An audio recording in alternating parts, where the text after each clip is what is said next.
everybody, today I want to go through the in-universe sets that have been announced for 2027 for Magic the Gathering. We're going to be going in release order, starting with Nauctis, then going, Nauctis, not Nauticus, then going to Kamigawa Titanbreach, and then finishing off with Zhalfir. Yeah, I think these sets look awesome. They are certainly not phoned in. They are certainly not hat sets. They all look really awesome. So yeah, I'm gonna go through this announcement sheet. We'll go through some speculations alongside that and see what we're working with next year. I think it's gonna be very, very exciting. Starting off with Nauctis. I called it Nauticus for the longest time. It's not Nauticus, it's Nauctis. This is basically Subnautica, but in Magic, which is great. Honestly, Subnautica is a great video game. I think people have been wanting an underwater set for so long. It's been like worked around in so many ways, right? Ixalan has always had like water or nautical themes with pirates and stuff like that. But we've never had a fully oceanic set, and I think this is gonna hit that nail on the head. Right off the bat, there's gonna be no flying, right? Creatures can't fly underwater. And the designers have said that they have come up with a new mechanic to replace flying for this set. It's going to be brand new evasive mechanic that's like flying but for underwater creatures. I think that's going to be super, super interesting. Hopefully it becomes kind of like an evergreen mechanic, something that you could use alongside your flyers for kind of sets going forward as well, right? I mean, we don't have to then reserve that mechanic for when we're on Nauctis, on the Nauctis plane. This mechanic could be for every Leviathan and every merfolk creature and whatever that are printed going forward. I think that'll be super cool. Something else that's really interesting about this set is it's obviously heavily fantastical creature focused, right? Humans kind of take a back seat here. This is not Dominaria. The humans are the outsiders. They are the ones in scuba gear, as you can see in this paused frame. They're the ones who are kind of looking like Bioshock characters a little bit, with this steampunk aesthetic going on, this kind of olden day diver aesthetic, which I think looks great.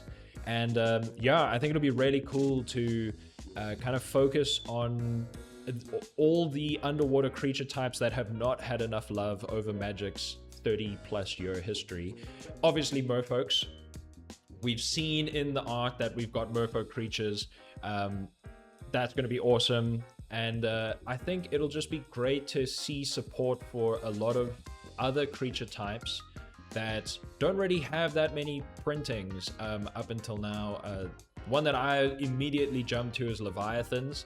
There's only 28 Leviathans ever printed in Magic, and a lot of them are not really like true oceanic Leviathans. You know, we've got flying ones, and a lot of them are kind of disgusting as well, which I think, you know, that makes sense. But it seems like it's been hinted at that the biggest threat to this plane will be these massive Leviathans of the deep, which is awesome.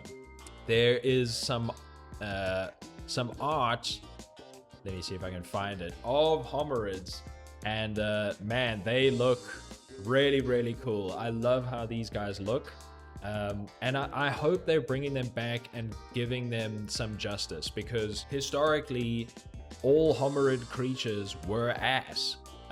They were not good, and I think it'll be really cool to see them reprinted and maybe revitalized. I really hope we do get to see homerids come back in a good way and in a big way. So that's kind of it for Nauticus. Nauticus? I don't know why I keep calling it Nauticus. Nauctis. Yeah, it looks really interesting. A brand new kind of take for Magic. Again, we've never seen an underwater plane before. And yeah, I'm interested to see how the different colors play into this. They did make a point in this video of this not being a mono blue set. This will not just be blue or heavily blue weighted. Obviously, they're going to cover the whole color pie. And it'll be interesting to see how that takes form in different biomes all under the water. So yeah, very interested about Nauctis, and this releases on the 5th of February next year. Right out the gate, we're starting off strong, very strong. Next, we've got Kamigawa Titanbreach. When you were 6 years old, if you took your Captain America and your Optimus Prime figurines and smacked them into each other in the sandpit, this set is for you, because that's basically what's happened here. The sky over Kamigawa has opened up and the plane of Ikoria has smashed into it, melding the two planes together. Basically, this set is about the war or the invasion that pursues. It's about how those monsters are fought off by the Kamigawans in giant mechs. So we're getting more vehicles. We're gonna get giant Icorian beasts, and supposedly this set is also about the people. They make a little notice in this video about, you know, this is also about the people of Kamigawa and like what they, you know, how they deal with the war and stuff like that.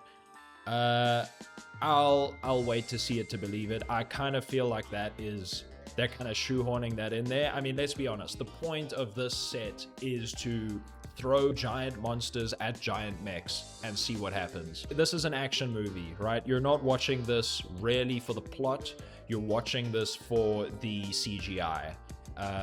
So yeah, let's see how this plays out. Ikoria released at a bit of a rough time. It released like just at the beginning of COVID, and I mean, a lot of people weren't really playing paper Magic around that time, so it was kind of a rough launch for the plane and for the set as a whole. And I think this is a really cool way to revitalize it. I am interested to see how the storytelling progresses from this battle. So these two planes have kind of smashed into each other, but what happens going forward? You know, is there going to be a winner? Will one of the planes be completely wiped out? Will, you know, let's say the Icorian monsters destroy Kamigawa. Does that mean the end of Kamigawa? Are we going to see some sort of planeswalker intervention? It'll be very interesting to see how that plays out kind of from a lore perspective. Alrighty, moving on to our last in-universe set for next year. They saved the best for last. Zhalfir is coming out on the 1st of October 2027. This set looks awesome. So Zhalfir is not a new plane. We've actually seen Zhalfir before, ages ago, before it was phased out by your boy Teferi. Here he is, Teferi, Mage of Zhalfir. During the Phyrexian invasion, this dude was like, nope, I'm saving my whole hometown, and phased it out, and then promptly lost it. So that was a bit of a misplay. So long story short, Teferi manages to find Zhalfir and return it to reality. But what is really interesting is that Zhalfir is essentially frozen in time while it was phased out. Only 5 years have passed for the denizens of Zhalfir while it was phased out. And so not only is this kind of returning to the plane, but it's also going back in time. So Zhalfir is a Afro fantasy plane, which is really, really cool to see. Again, it hasn't been visited in a while, and man, they have lent into that so hard. We have such interesting character designs, incredible costuming, incredible landscapes, and I love the duality between Zhalfir and the spirit realm, where Zhalfir is in a state of constant day because it's being orbited by 5 suns. I don't know how the astronomy works there, but cool. And the spirit realm is in a state of constant darkness. It's going to be really interesting to explore those two realms. And yeah, I'm really interested to see how Zhalfir fits back into the modern timeline of Magic. I'm sure we're going to have some kind of modern characters making their way into the plane or onto the plane. And it'll be interesting to see how those characters interact with the past, essentially. and how the people of Zhalfir deal with finding themselves back in reality. So yeah, this plane looks really cool. I love the little time warpy stuff going on. I love that we are getting an African focused set again. I think that is really cool. And yeah, I'm looking forward to this one a lot. It'll be interesting to see how this plays off of the story that we get from the sets before it, if at all. Obviously, this is not part of a block or anything like that, but I am interested to see how we get how the story plays out between these three planes. As I said in the beginning, something that I love about all three of these sets is none of them are throwaway hat sets to kind of appease people who like in-universe stuff. We're not getting more fucking Outlaws of Thunder Junction, right? No more of that bullshit. We're not getting race cars. I don't even remember what the fucking race car set was called, but it's none of that bullshit. This is back to good old magic with proper magic lore, with proper magic planes. Yeah, all three of these sets are really, really cool, but I'm really glad they didn't overshadow these sets with the Universes Beyond stuff. That can be announced later. Let's just nerd out about the in-universe stuff and be happy that there's in-universe stuff happening. And yeah, we can be sad about whatever Universes Beyond content they've got lined up later on. But yeah, that's it for these three sets. I'm very much looking forward to them. Before that, though, we've got Reality Fracture coming up. We should start getting teasers from that really soon as well. In fact, I think there are some out. Maybe I'll make another video on that. Let me know if you want to see that.